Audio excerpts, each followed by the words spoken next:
Maganda araw mga kabrickster.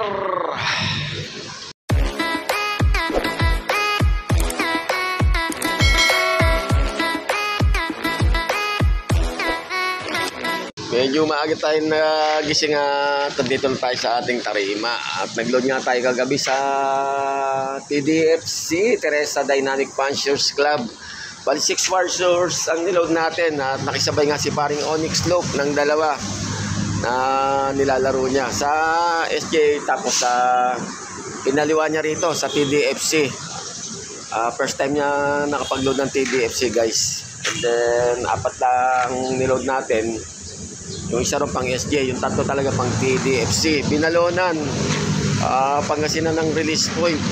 Wala pang update kung anong oras i-release mga kalapati natin sa mother club natin dyan sa BBCM Birdie Birds Cup, Manila.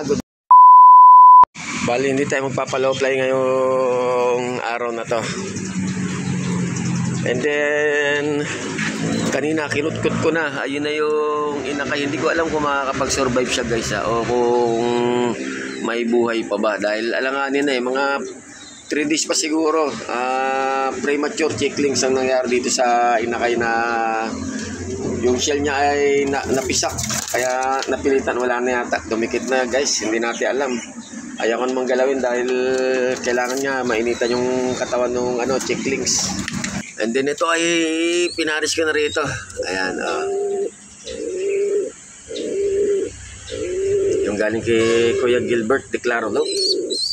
At tapos yung lahi ni Bis at saka Storm, bumira din ng north and south tong kalapati na ikak na yan. Kaya all goods yan.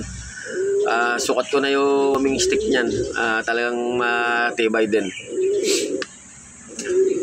Dito ay ilan na ang pisa.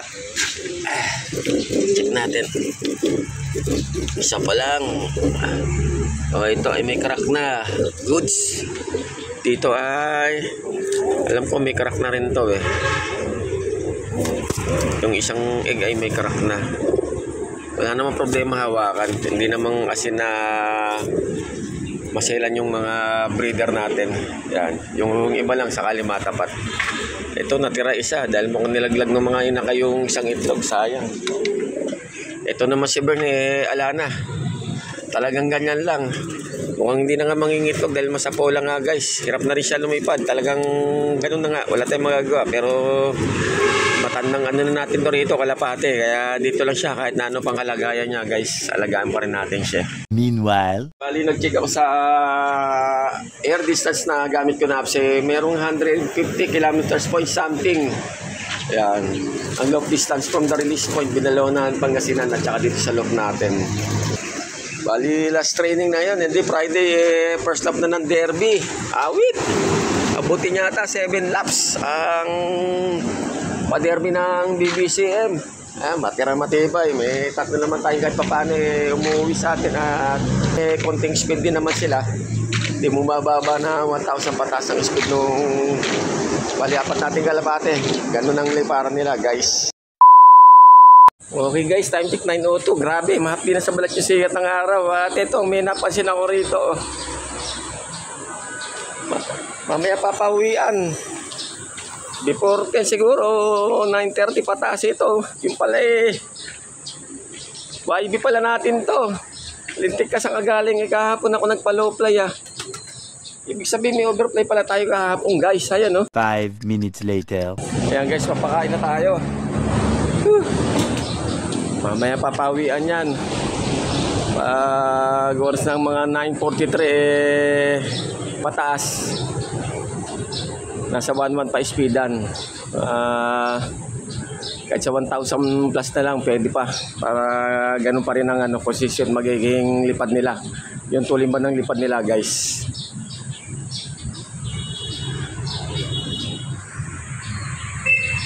All goods naman, kumakain na. Pati yung galing kay Boss A na gift bird niya sa akin kahapon. Thank you, Boss A, sa pag-gift bird. Alright. Good luck na lang sa 9 Warriors na abangan mo ngayong araw na to.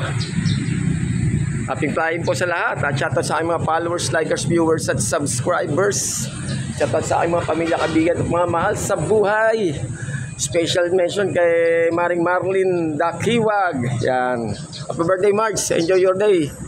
I wish you all the best things and good health in life. A few moments later. Time check, 9:28. 2 oras na lumilipad mga kalapati natin. From Binalonan, Pangasinan guys. Ito ang ating pang live show na CP na ginagamit. At magla-live show na rin tayo guys. Ayan ang mga kalapati natin. Nag-check ako kanina sa Kubo Pro Clacking sa BBCM. Wala pa namang ano dito sa atin na zero clacking pa. Okay guys, kacheche ko lang sa Kubo Pro Clacking BBCM, nakapag-clock na. Ang galing, dalawa sunod yung kay Sir EK Loop. Hindi ko alam kung saan ano yan. Pero BBCM din pagkasunod at saka kay Boss Castro Rodel. Ayan. Bali 3 na nakapag-clock guys. Hindi ko lang alam dito sa area club namin, dito sa TDFC, kung ano na, kung isa ba yung EK Loop o Castro Rodel sa member ko guys, o sa ibang club na rin dito sa around San Jose or pa ng Caloocan, dahil ano yan cluster by cluster, at saka BBCM kasi hanggang Manila, awit, tapos kami ng BBCM, kaya marami talaga, libo-libo nga, pera pa sa mga ibang lugar, mga Mebisia, Rizal, Pangasinan, Pampanga, pakarami sa Pampanga, mga players ng BBC Pampanga, awit, shoutout po sa inyo lahat mga kapakpak. A few moments later. Ito guys, may first rapper na tayo rito. 951 o nasa 1,000 pa rin ang speedan niya. Yung blue bar, hindi natin malaman kung yung blue bar na hen o yung blue bar na kak. Ayan. Alright. Yung blue bar na hen. Oh. Ayos Bali itong nito, pinayaya na lang natin. At hindi na natin siya pinupuan sa kanyang itlog guys. Para hindi siya manghina. Second dropper natin. Sino yan? Si TCB. Nasa 1,000 pa rin speedan nila. Parang si Lady Slim. Ayan guys. Kung si Lady Slim na naman yun, talagang lumalala sakit niya dahil doon na naman siya sa may bubong. Hindi siya dumiretso rito. Ayan guys, si Lady Slim nga. Ay talaga naman. Tumatambay doon sa bandang tuktok kada uwi niya. Ilang pies niya na ginawa guys. Dati automatic to, landing board ka agad Bawas pa rin yun. Oras pa rin kung sakasakali. Third dropper natin. Ito na. 955. Nasa 1,000 pa rin ang speed nito.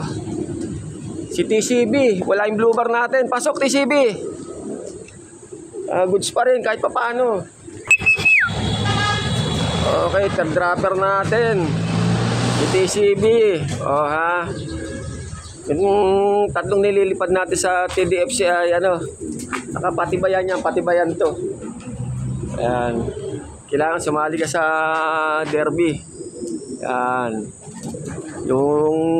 Yan, kasama na rin pala sa sa sprint race, fan race 1, sprint king, fan race 1. Tapos yung dalawa kasali sa fan race 2. Tapos yung tatlo, yan na, patibayan to. At saka sa patibayan ng area, TDFC. Yan, last lap, kailangan makapag-clock guys. Okay, time check 10:05. Ayan na. Ayun, ay, salamat naman po. Anong nangyari sa'yo? Ba't ngayon ka lang? Nalit ka. Pero kahit pa paano, nasa 900 plus pa ang speed niya, guys. Goods na goods pa rin. Nakuha na 4 natin. Lumagpas lang tong blue bar natin. Na nakakalagkat siguro papunta ng Caloocan. Ayan, pa Quezon City. Ay, thank you. Kala ko pa naman ano na nangyari sa'yo? Na-disgrasya. Halika na. Ayan na. Ayan siya guys. Lumagpas lang pero goods naman.